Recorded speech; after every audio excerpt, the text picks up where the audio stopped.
아멘. 오늘의 말씀은 듣고 깨달으라, 듣고 깨달으라 라는 말씀으로 이 새벽의 문을 열도록 하겠습니다. 예수님께서는 서기관들과 바리새인들에게 말씀하십니다. 바리새인들은 유대교의 3대 종파 중에 하나입니다. 이들은 엄격한 율법 준수와 또 모범으로 유대인들에게 큰 존경을 받고 또 신망을 받았습니다. 그리고 그들은 회당 조직을 통해 유대 사회에 아주 막대한 영향력을 끼친 사람들입니다. 사도 바울 역시 회심 전에 예수님을 만나기 전에 율법의 열심이었던 바리새인들 중 하나였습니다.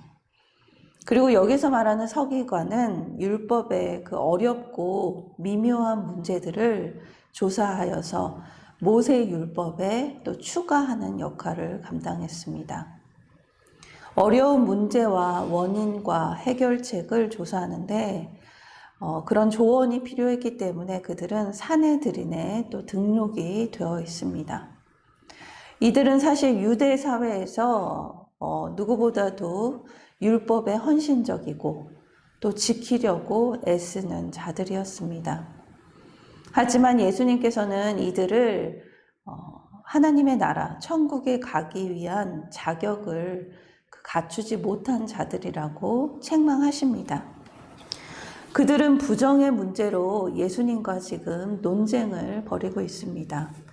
이 논쟁의 주요한 쟁점은 식사 전에 손을 씻는 문제에서 시작이 됩니다. 1절과 2절의 말씀입니다. 그때 바리새인과 서기관들이 예루살렘으로부터 예수께 나와 이르되 당신의 제자들이 어찌하여 장로들의 전통을 범하나이까? 떡 먹을 때 손을 씻지 아니하나이다. 예수님의 제자들이 그 식사하기 전에 떡을 먹기 전에 손을 씻지 않는 문제로 예수님께 이렇게 장로들의 전통을 어겼다고 질책을 합니다. 여기서 말하는 장로들의 전통은 바리새인과 서기관 같은 그 율법 교사들이 구약의 율법을 지키기 위해 더 많은 율법 조항을 만드는 그 규범을 말합니다. 다시 말해서 식사 전에 손을 씻는 문제는 구약의 율법이 아니라 유대 전통의 하나인 것입니다.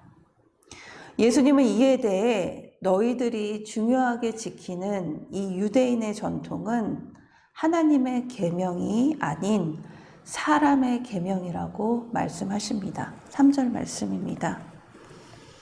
대답하여 이르시되 너희는 어찌하여 너희의 전통으로 하나님의 계명을 범하느냐. 사람의 전통을 따른다는 명분으로 하나님의 말씀을 지키지 않는 것은 결국 헛된 경배입니다. 하나님을 진정으로 높이고 예배하는 길은 내가 옳게 여기는 그 생각대로 하는 그 행위를 말하는 것이 아닙니다. 손이 아닌 마음을 씻으며 오늘 주님이 주신 말씀에 순종하는 것이 참된 경배입니다. 함께 묵상하길 원합니다. 내가 가정에서, 교회에서, 또 일터에서 내가 고집하고 있는 사람의 전통은 무엇입니까? 주님을 참되게 경배하고자 내가 씻어야 할 나의 마음은 무엇인지 묵상하길 원합니다. 참된 예배의 시작과 끝은 주님의 말씀을 듣고 또 깨달아 행하는 것입니다. 그래서 예수님은 무리를 불러 말씀하십니다. 듣고 깨달으라. 10절 말씀입니다. 무리를 불러 이르시되 듣고 깨달으라. 말씀을 듣지 않고 자기 생각대로 말하고 행하니 영적인 맹인이 되어버립니다. 또 말씀을 들어도 내 안에 있는 죄를 인정하지 않고 회개를 거부하니 결국 깨달지 못하고 의심과 원망을 하는 것입니다. 11절 말씀입니다. 입으로 들어가는 것이 사람을 더럽게 하는 것이 아니라 입에서 나오는 그것이 사람을 더럽게 하는 것이니라. 여기서 말하는 입에서 나오는 그것과 입으로 들어가는 것은 원죄를 말합니다. 즉 죄란 환경으로부터 우리가 짓는 것이 아니라 원래부터 우리 안에 있는 것을 말합니다. 내가 날 때부터 죄인이라 고백하며 죄에서 돌이켜 주님을 따르는 사람이 하나님 아버지께 택하신 성도입니다. 그리스도인입니다. 그리고 그가 주께 이웃을 인도하는 복음의 일꾼이 되는 것입니다. 그때 제자들이 예수님께 말합니다. 예수님의 이 이야기를 바리새인들이 그 사람들이 이 말을 듣고 예수님 바리새인 사람들이 감정이 상한 것을 아시냐고 묻습니다. 12절 말씀입니다. 이에 제자들이 나와 이르되 바리새인들이 이 말을 듣고 걸림이 된 줄 아시나이까. 이에 예수님은 그들은 하나님의 백성의 지도자로서 자격이 없다고 말씀하십니다.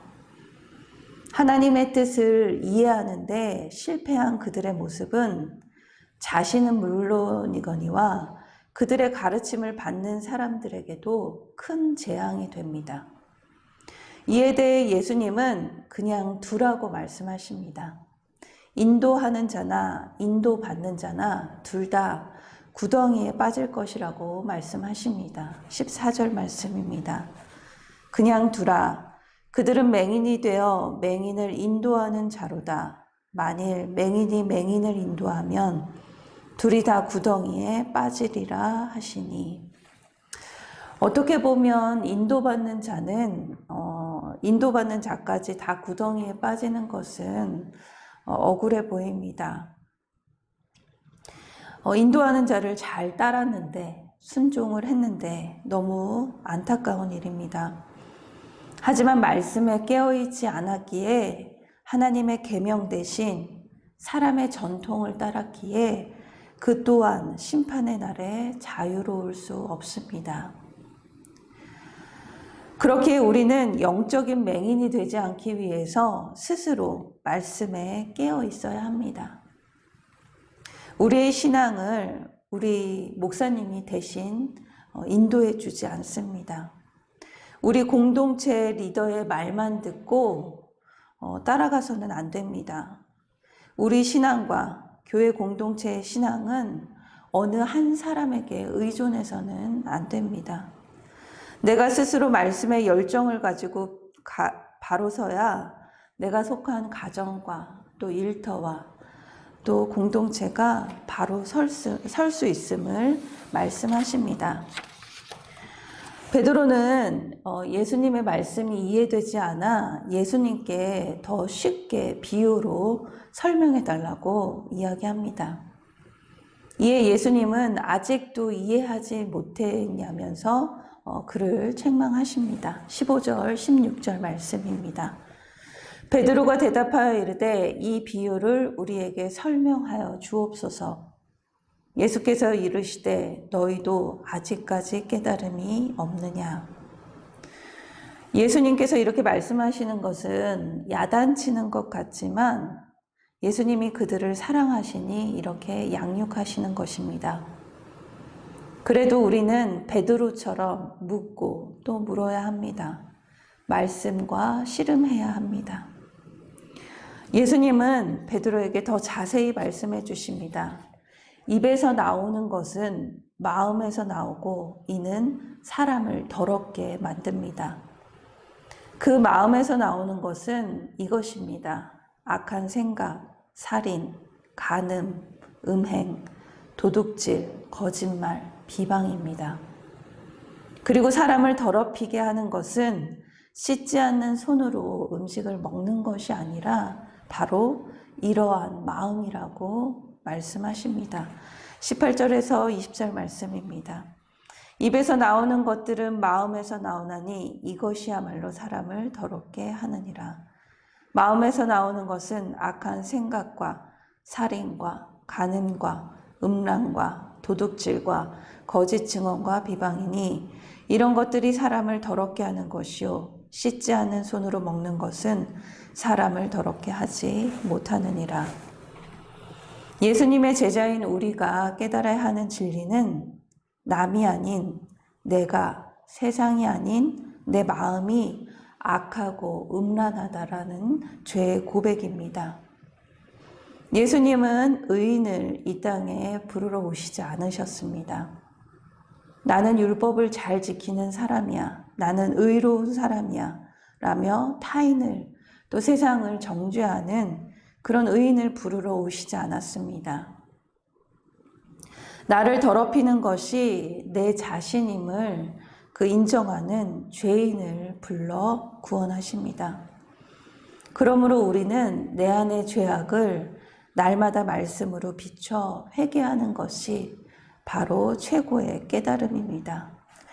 함께 묵상하길 원합니다. 악한 생각과 살인과 간음, 음란, 도둑질, 거짓 증언과 비방 중에 내가 습관적으로 저지르는 죄악은 무엇인지 고백하길 원합니다. 오늘 말씀을 통해 저와 여러분이 사람의 전통을 폐하고 내가 죄인임을 고백하며 내 마음의 죄악을 회개하는 그리하여 손이 아닌 마음을 씻는 저와 여러분이 되길 간절히 소망합니다. 다 같이 기도하도록 하겠습니다. 사랑의 하나님, 바리새인들처럼 주님의 의보다 나의 의를 내세우려 율법적인 사고로 남을 정죄하고 판단했던 저의 죄악을 회개합니다. 하나님의 말씀보다 내가 세운 전통과 습관을 더 중요시 여겼습니다. 오늘 말씀을 통해 먼저 나의 신앙이 영적 맹인이 되지 않도록 매일 말씀 가운데 깨워주시옵소서. 영적 맹인의 자리에서 돌이켜 주님을 따르는 제자가 되길 원합니다. 아직도 내 삶의 사건들이 내 머리로 이해가 되지 않을 때가 많습니다. 그럼에도 매일 주님께 묻고 묻는 베드로처럼 열정적으로 말씀의 자리에, 기도의 자리에 주님의 지혜를 구하는 그 깨닫는 그 심령을 허락하여 주시옵소서. 오늘도 주님의 말씀으로 나의 마음을 깨끗이 씻어 오늘 나에게 주신 그 소명의 자리를 감당하길 원합니다. 감사드리며 예수님의 이름으로 기도드립니다. 아멘.